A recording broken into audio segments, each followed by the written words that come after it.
সব রকম সব পেয়ে যাবে। এখানে ফুলের সব ভ্যারাইটি সব ফুল আছে, সব কিছু পেয়ে গাছ আছে, সব কিছু পেয়ে যাবে। চলো দেখে নাও, সব রকম মাছ পাবে। হ্যালো, কি সুন্দর একটা প্রকৃতি। এখানে সব পায়রা বিক্রি হয়, সব পায়রা।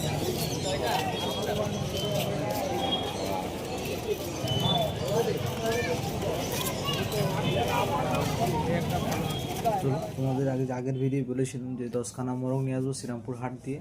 তো 10খানা তো মোরগ পাইনি, 7খানা পেয়েছি, তাই 7খানায় তুলে নিয়েছি মোরগ। এই আগের বারে তো মোরগের থেকে মুরগি বেশি হয়ে গেছিলো, ওই জন্য মোরগটা নেবো বলেছিল 10খানা, ঠিক আছে।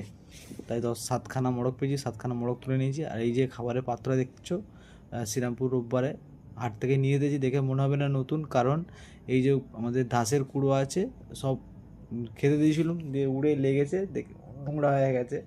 দেখে মনে হয় অনেক দিনের পুরাতন, কিন্তু না, রোববারে শ্রীরামপুর হাট থেকে নিয়ে এসেছি নতুন পুরো।